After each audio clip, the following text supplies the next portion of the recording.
नमस्कार दोस्तों, जय गौ माता, वंदे मातरम। मैं डॉक्टर निशा भारद्वाज, ज्योतिर्मय गौमृत संस्थान से। जैसा कि हमने अपनी पिछली वीडियो में रसोई और किचन में आपको अंतर बताया था, उसी श्रृंखला में आज हम आपसे बात करेंगे 48 मसालों में सबसे पहला मसाला नमक के बारे में। अब आप सोच रहे होंगे कि नमक तो हमारे किचन में भी है, पर यहाँ पर भी एक प्रमुख बदलाव आया है जिसने हमारे स्वास्थ्य के साथ कितना खिलवाड़ किया है ये तो हमें पता भी नहीं चला। तो अब आइए जानते हैं इस षड्यंत्र के बारे में। साथियों, आयोडीन युक्त नमक तो आपकी किचन में भी होगा, पर जो हम बात कर रहे हैं वो है सेंधा नमक की, जो हर रसोई में भी मिलता था और आसानी से मिल जाता था। और यही नमक प्रयोग में लिया जाता था, चाहे खाना बनाना हो या कोई भी तरह की औषधि बनानी हो। पर पता नहीं किस तरह कुछ वर्षों में हमारे घर में आयोडीन नमक आ गया और इसने सेंधा नमक की जगह भी ले ली। पता ही नहीं चला कि ये कैसे हो गया। इसका प्रमुख कारण जो था वो था टीवी ऐड। हमें टीवी ऐड में बार बार बताया गया कि आयोडीन की कमी से बचें, बच्चों को मंदबुद्धि होने से बचाएं, और न जाने किस तरह डरा डरा कर हमारे घरों में से सेंधा नमक तो बाहर निकाल दिया गया। और इसकी जगह किसको दी हमने इसकी जगह दी आयोडाइज्ड सॉल्ट को। यहीं से हमारे विनाश की शुरुआत हुई और उनके डर का व्यापार भी शुरू हुआ। आयोडीन युक्त नमक में उसकी गुणवत्ता बढ़ाने के लिए सिंथेटिक आयोडीन और अन्य प्रकार के केमिकल्स मिलाए जाते हैं। अब आपको यह जानकर और हैरानी होगी कि जो आयोडीन युक्त नमक हम हमारे घरों में इस्तेमाल करते हैं ना, वो यूएसए, जर्मनी समेत 56 देशों में 56 देशों में प्रतिबंधित है। अब इसको प्रतिबंध किया है अगर वहाँ की सरकार ने, तो इसके कुछ ना कुछ दुष्परिणाम तो होंगे ही ना। संयुक्त राष्ट्र के खाद्य एवं कृषि संगठन FAO रिपोर्ट में इसके दुष्परिणाम और अनुपयोगिता के बारे में भी बताया गया है। पर फिर भी हमारी भारतीय सरकार क्या करती है, इस पर रोक नहीं लगाती है। इस पर रोक लगाने की बजाय इसको अनिवार्य कर रखा है कि आप इसका ही सेवन करें। अब हम बात करते हैं इसके दुष्परिणामों की। लगभग 40 से ज़्यादा बीमारियों की जो वजह है वह ये आयोडीन युक्त नमक ही है। अब आप सोच रहे होंगे इतना छोटा सा जो एक नमक है, इससे इतनी बीमारियां कैसे हो सकती है। तो आप पहले ये भी जान लीजिए कि इससे कितनी बीमारियां होती है। लगभग कैंसर, लकवा, ब्लड प्रेशर, नपुंसकता तो सबसे मुख्य कारण इसी से ही होता है। डायबिटीज़, थायराइड जैसी कितनी घातक बीमारियां भी इसी वजह से ही हो रही है, इसी में ही शामिल है।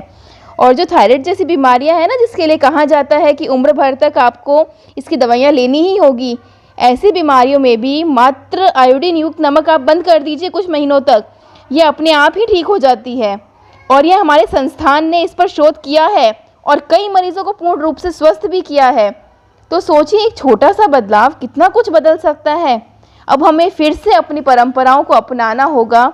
हमें हमारे किचन को रसोई में बदलाव करना होगा। सबसे मुख्य बदलाव क्या करना है, हमें किचन को रसोई बनानी है और उस रसोई में सबसे पहले सेंधा नमक का उपयोग करना है। अब आपने आयोडीन युक्त नमक के दुष्परिणाम के बारे में भी जान लिया है और इससे होने वाले बीमारियों के बारे में भी आपको पता चल चुका है। तो मैं आपसे इतनी तो आशा रखती हूँ कि आप अभी से अपनी रसोई घर से आयोडीन युक्त नमक को बाहर फेंकेंगे और सेंधा नमक का ही प्रयोग करेंगे। तो अब हम बात करते हैं इसके औषधीय गुणों की। सेंधा नमक उच्च गुणवत्ता वाले कच्चे नेचुरल खनिज से ही बने होते हैं, तो यह होते तो पूर्ण रूप से प्राकृतिक ही है। सेंधा नमक स्वाभाविक रूप में खनिज नमक ही है। इस नमक को खानों से काट कर बनाया जाता है। सेंधा नमक का ही दूसरा नाम लाहौरी नमक भी है। सेंधा नमक 2 प्रकार के होते हैं।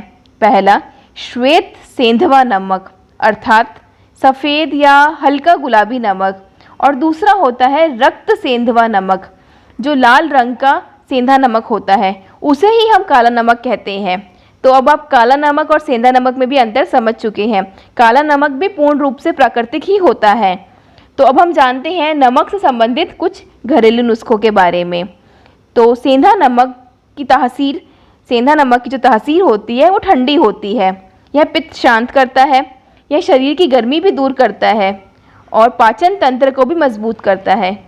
जो हाजमा संबंधित रोग है उसमें तो यह अद्भुत है।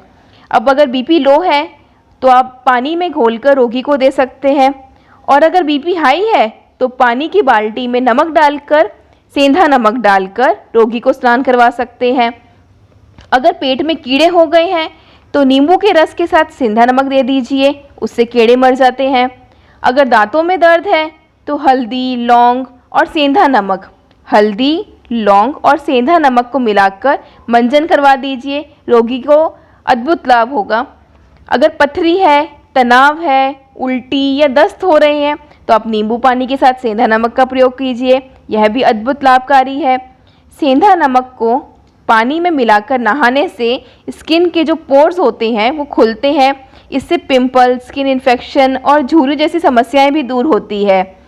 हृदय रोग, डायबिटीज़, थायराइड, नींद ना आना या मांसपेशियों में दर्द हो, जोड़ों में सूजन हो, ऐसी बीमारियों में भी आप सेंधा नमक का प्रयोग कर सकते हैं। अब जो हृदय रोग के मरीज़ होते हैं उनका हमारे पास अक्सर फ़ोन आता है कि उनके डॉक्टर्स ने बिल्कुल मना कर दिया है कि आप नमक का प्रयोग नहीं करेंगे। ऐसे रोगी भी सेंधा नमक का प्रयोग कर सकते हैं। यह सेंधा नमक नुकसान नहीं करेगा, पर आयोडाइज्ड नमक यूज़ किया तो वो तो जानलेवा समझ लीजिए आप उसे। अब इसके अलावा भी अगर आप किसी भी तरह की कोई भी स्वास्थ्य संबंधित जानकारी चाहते हैं तो आप हमारे ज्योतिर्मय गोमृत संस्थान से संपर्क कर सकते हैं।